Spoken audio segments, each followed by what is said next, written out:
Assalamualaikum warahmatullahi wabarakatuh. Selamat pagi Bapak dan Ibu penguji. Perkenalkan saya Naja Dinda. Pada kesempatan kali ini izinkan saya untuk mempresentasikan skripsi saya yang berjudul Pengaruh Iklan yang Dipersonalisasi melalui Aplikasi Layanan Pesan Antar di Indonesia pada Dorongan Pembelian Impulsif Konsumen yang pengerjaannya dibimbing oleh Ibu Yulia. Masuk pada bagian pendahuluan bab 1, latar belakang dari penelitian ini adalah pengolahan informasi yang sudah semakin maju membuat pengiklan sudah jarang menggunakan iklan massa tradisional dan berganti pada iklan yang disampaikan dengan cara personalisasi.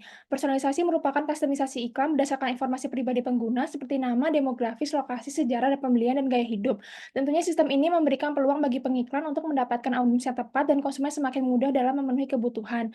Aplikasi layanan pesan antar merupakan salah satu aplikasi dengan persaingan yang semakin ketat.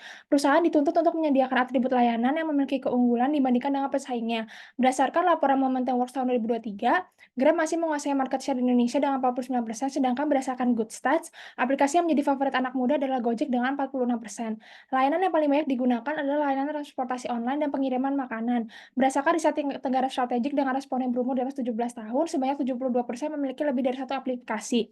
Aplikasi yang paling banyak digunakan adalah GoFood yang dipilih karena faktor kenyamanan, keberagaman menu, serta keamanan dalam bertransaksi. Persaingan pasar yang semakin ketat ini membuat pemasar harus menyusun strategi terbaik agar aplikasinya semakin diminati.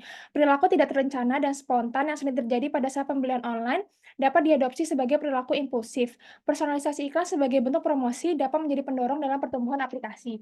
Sehingga rumusan masalah yang bisa disimpulkan, walaupun topik personalisasi iklan memiliki efektivitas dalam menarik konsumen, namun pengetahuan mengenai bagaimana efektivitas personalisasi iklan mencapai hasil yang memuaskan masih terbatas. Sehingga mekanisme yang mendasarinya dari mulai nilai iklan yang dipersepsikan konsumen hingga motivasi dalam memilih iklan perlu untuk diteliti dalam mempengaruhi dorongan pembelian impulsif konsumen. Konteks personalisasi iklan pada aplikasi layanan pesan antar juga masih belum banyak ditemukan. Berikut merupakan pertanyaan penelitian yang terdiri dari 14 pertanyaan. Mohon maaf untuk membersihkan waktu, saya izin untuk tidak menyebutkannya satu persatu. Kemudian tujuan penelitiannya adalah menguji dan menganalisis pengaruh dari setiap pertanyaan penelitian sebelumnya. Penelitian ini merupakan replikasi dari penelitian yang berjudul Exploring the Physiological Mechanism for Personalized Advertisement to Urge to Buy Impulsively on Social Media yang ditulis oleh Setiani tahun 2019. Objek penelitian adalah aplikasi layanan pesan antar di Indonesia seperti Gojek, Grab, Shopee dengan responden yang merupakan masyarakat Indonesia yang menggunakan aplikasi ini. Masuk pada bagian tinjauan pustaka bab 2 yakni penjelasan teori dan variabel berdasarkan para ahli. Penelitian ini menggunakan teori Uses and Gratification Theory, yakni bagaimana interaksi individu terhadap media yang digunakan serta bagaimana media dapat memenuhi kebutuhan para penggunanya. Personalisasi iklan merupakan pesan promosi yang dikirimkan dan telah disesuaikan berdasarkan data konsumen. Kemudian informasi yang dipersepsikan adalah persepsi konsumen tentang sejauh mana aplikasi memberikan informasi yang sesuai dengan kebutuhan. Kredibilitas yang dipersepsikan adalah sejauh mana konsumen menganggap informasi yang disampaikan kredibel. Kreativitas yang dipersepsikan adalah persepsi individu yang menilai suatu konsep merupakan hal yang kreatif dan original. Hiburan yang dipersepsikan adalah persepsi individu mengenai pengalaman yang dianggap menghibur dan menyenangkan. Motivasi kriteria adalah motivasi ketika konsumen memilih barang atau jasa berdasarkan kriteria objektif dan sadar. Motivasi klik hedonis adalah motivasi konsumen melakukan klik untuk melakukan pembelanjaan yang memuaskan dan menyenangkan secara emosional. Dorongan pembelian impulsif adalah keinginan kuat untuk membeli yang terjadi secara spontan sebelum terjadinya pembelian impulsif aktual. Kemudian penelitian ini terdiri dari 14 hipotesis yang menghipotesiskan apakah terdapat hubungan positif antara variabel-variabel dalam model. Berikut merupakan kerangka model dari penelitian. Selanjutnya masuk pada bab 3 yakni model penelitian. Penelitian ini menggunakan model kuantitatif dengan metode survei menggunakan kuesioner. Responden terdiri dari 366 orang yang menjawab pertanyaan mulai dari data pribadi hingga 35 pertanyaan penelitian dijawab dengan menggunakan skala Likert 1 sampai 5, yaitu dari sangat tidak setuju dengan sampai sangat setuju. Sampelnya yaitu responden berusia di atas 17 tahun dan pernah mendapatkan iklan yang dipersonalisasi lewat aplikasi yang digunakan. Sampel diambil secara acak dengan metode non-probability sampling dengan teknik proporsi sampling. Survei dilakukan dengan Google Form yang disebarkan melalui berbagai media sosial. Kemudian pada bagian dimensi operasional, yakni personalisasi iklan dalam penelitian ini mengacu pada penilaian konsumen apakah konsumen merasa iklan yang ada disesuaikan, bersifat personal, serta disampaikan pada saat yang tepat. Hiburan yang dipersepsikan mengacu pada apakah iklan yang disampaikan menarik, menggembirakan, menyenangkan, dan menghibur konsumen. Informasi yang dipersepsikan mengacu pada penilaian konsumen mengenai apakah iklan memberikan informasi yang relevan, terkini, akurat, dan menjadi sumber informasi yang baik. Kreativitas yang dipersepsikan mengacu pada penilaian konsumen apakah iklan bersifat unik, tidak biasa, membuat penasaran, penasaran serta mengwujudkan. Kredibilitas yang dipersepsikan mengacu pada penilaian konsumen apakah iklan meyakinkan, terpercaya, dan kredibel.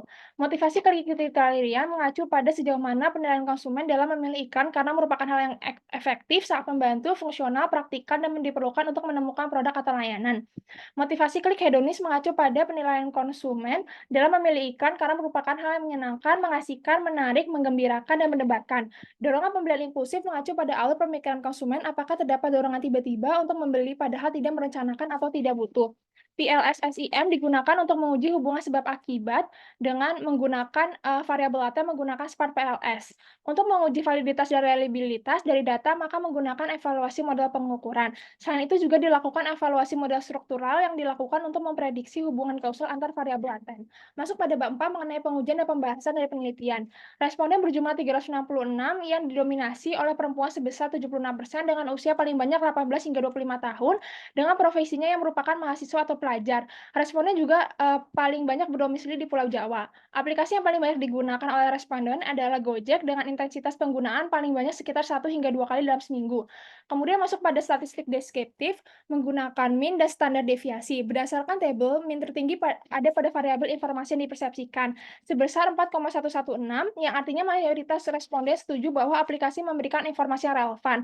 Selain itu, mean pada variabel lainnya yang juga tidak rendah masih di atas 3 yang merupakan nilai tengah dari skala Likert. Sedangkan untuk SD yang paling tinggi adalah variabel motivasi klik hedonis yang artinya responden menjawab secara beragam pada bagian pertanyaan ini mulai dari sangat setuju hingga sangat tidak setuju. Selanjutnya, berdasarkan per item indikator, maka mean tertinggi ada pada indikator iklan di aplikasi layanan pesan antar saya memberikan informasi yang terkini mengenai produk atau layanan, yang artinya informasi yang dipersepsikan oleh konsumen terhadap aplikasi menjadi refleksi yang paling dominan.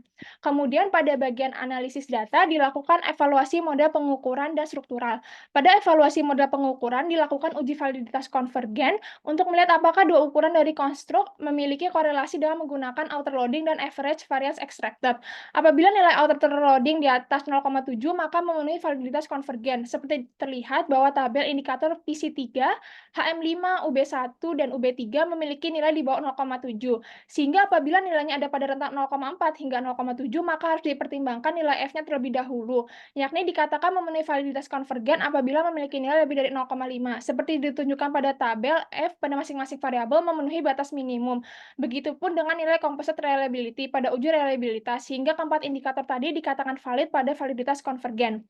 Sedangkan untuk menguji validitas diskriminan, yakni untuk menguji keunikan konstruk, maka digunakan cross-loading yang mana setiap item harus memiliki nilai yang lebih besar dibandingkan dengan konstruknya masing-masing.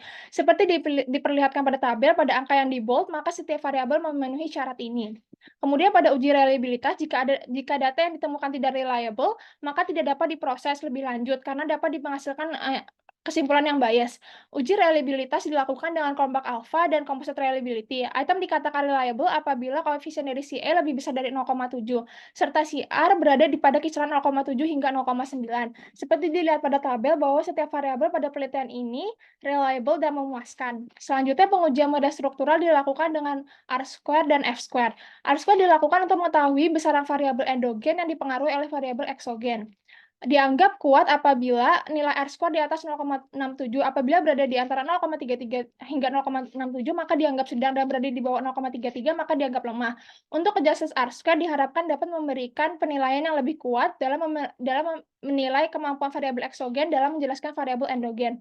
Berdasarkan tabel, variabel hiburan yang dipersepsikan, informasi yang dipersepsikan, motivasi klik utilitarian, dan hedonis memiliki R-square dan adjusted R-square pada kategori sedang, sedangkan kreativitas yang dipersepsikan, kredibilitas yang dipersepsikan, dan dorongan pembelian impulsif ada pada kategori lemah. Salah satu yang bisa saya jelaskan adalah variabel hiburan yang dipersepsikan memiliki nilai R-square sebesar 0,374 dan adjusted R-square sebesar 0,372, sehingga ada pada kategori sedang, yang artinya variabel eksogen yaitu personalisasikan mempengaruhi variabel hiburan yang dipersepsikan sebesar 37,2%, sedangkan sisanya 62,8% menjelaskan bahwa variabel hiburan yang dipersepsikan dipengaruhi oleh faktor lain di luar model.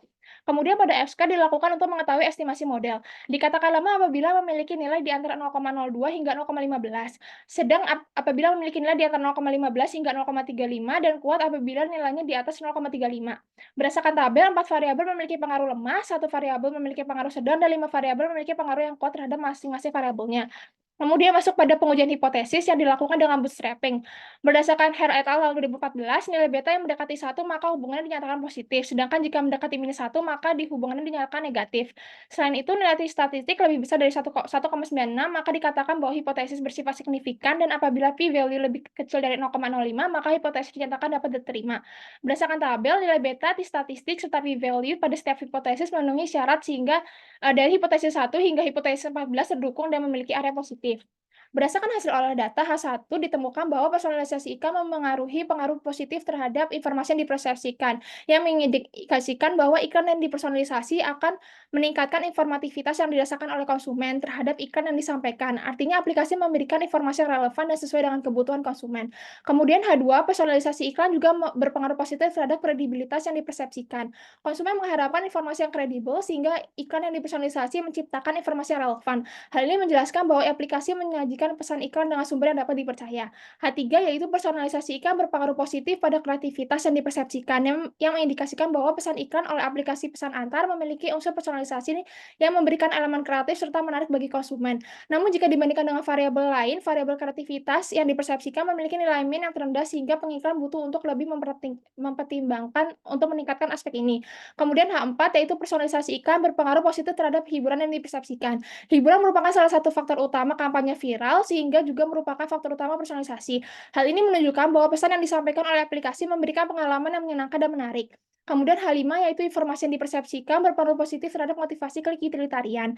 Keinformatifan suatu informasi memiliki pengaruh positif pada motivasi utilitarian, dan artinya aplikasi layanan pesan antar memberikan informasi yang baik dengan detail sehingga konsumen termotivasi untuk klik iklan. Kemudian H6 yaitu kredibilitas yang dipersepsikan berpengaruh positif terhadap motivasi klik utilitarian, yang artinya bahwa pesan yang disampaikan oleh aplikasi mengenai produk dan layanan dengan keakuratan, kebenaran, serta sumber informasi yang dapat dipercaya oleh konsumen meningkatkan motivasi konsumen melakukan klik dengan motivasi utilitarian.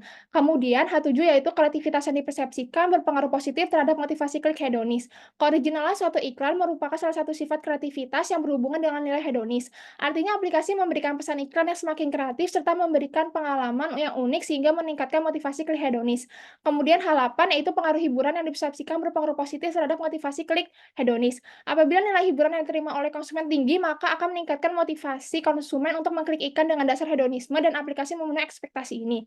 Kemudian H9 yaitu motivasi iklan utilitarian yang berpengaruh positif terhadap dorongan pembelian impulsif. Ketika informasi yang tersedia memberikan informasi yang mendalam dan memenuhi kebutuhan, maka akan memicu dorongan pembelian impulsif. Namun di sisi lain, hasil ini tidak sesuai dengan penelitian oleh Park et al. Tahun 2012 yang menyatakan bahwa motivasi utilitarian akan mengurangi niat pembelian impulsif konsumen pada konteks website produk pakaian. Kemudian H10 motivasi klik hedonis berpengaruh positif terhadap dorongan pembelian impulsif, yang juga sama dengan hasil penelitian terdahulu yang dilakukan oleh Park et al. Tahun 2012 pada konteks pembelian website produk pakaian, bahwa motivasi hedonis merupakan pendorong kuat bagi pembelian impulsif. Untuk pramediasi H11 yaitu informasi yang dipersepsikan dan motivasi klik utilitarian memediasi pengaruh personalisasi terhadap dorongan pembelian impulsif konsumen, yang artinya iklan memberikan data yang informatif dan relevan sehingga konsumen termotivasi untuk memilih iklan dengan motif utilitarian, yang akhirnya berpengaruh pada sikap konsumen untuk merasakan dorongan pembelian impulsif.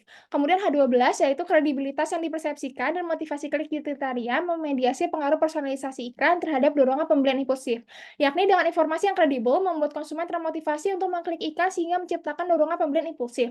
Kemudian H13 yaitu kreativitas yang dipersepsikan dan motivasi klik hedonis memediasi pengaruh personalisasi iklan terhadap dorongan pembelian impulsif, yakni dengan konten iklan yang membuat unik dan kreatif sehingga secara hedonisme konsumen mengklik iklan yang berpengaruh pada dorongan pembelian impulsif konsumen. Dan hipotesis terakhir adalah hiburan yang dipersepsikan dan motivasi klik hedonis memediasi pengaruh personalisasi iklan terhadap dorongan pembelian impulsif. Dengan konten iklan yang memberikan gambaran menyenangkan serta menghibur serta relevan membuat konsumen termotivasi mengklik iklan secara hedonis yang berpengaruh pada dorongan pembelian impulsif. Berikut merupakan model akhir dari penelitian setelah dilakukannya pengujian. Kemudian bagian terakhir yaitu kesimpulan dan saran. Kesimpulan dari penelitian ini adalah setiap hipotesis yang ada memiliki pengaruh yang positif signifikan, sehingga artinya setiap peningkatan variabel X akan meningkatkan variabel Y. Salah satu yang bisa saya jelaskan adalah ketika personalisasi iklan semakin relevan, maka akan meningkatkan informasi yang dipersepsikan oleh konsumen. Kemudian, penelitian ini tentunya akan berkontribusi pada implikasi manajerial. Implikasi teoretikal dalam penelitian ini membantu pengiklan memahami bagaimana iklan yang dipersonalisasi dapat mengubah reaksi dari penggunanya melalui mekanisme yang mendasari, sehingga personalisasi tidak boleh diabaikan. Sedangkan pada implikasi praktikal, pengiklan perlu meningkatkan keterlibatan konsumen yang berdampak pada pembelian impulsif serta memberikan rekomendasi pada pengiklan untuk mempromosikan produk atau layanan pesan antar yang dapat meningkatkan rasio klik pada iklan. Penelitian ini tentunya memiliki keterbatasan, yaitu responden didominasi perempuan sehingga kemungkinan tidak dapat secara baik mewakili perspektif dari pria. Hasil penelitian ini juga tidak bisa secara langsung diterapkan pada aplikasi lain dengan industri yang berbeda, karena kemungkinan ada faktor pengguna yang bisa berbeda. Salah satu faktor kemudahan dalam pembayaran yang dapat mempengaruhi sikap konsumen juga tidak dibahas dalam penelitian ini. Sehingga rekomendasi untuk penelitian mendatang diharapkan dapat meneliti pada industri yang berbeda, kemudian menambahkan variabel lain yang dapat mempengaruhi perilaku impulsif konsumen, serta seperti yang dijelaskan pada bab 4, bahwa min terendah ada pada kreativitas yang dipersepsikan oleh konsumen, sehingga menarik untuk diteliti bagaimana mewujudkan konten yang kreatif secara relevan sehingga bisa mendapatkan audiens yang tepat.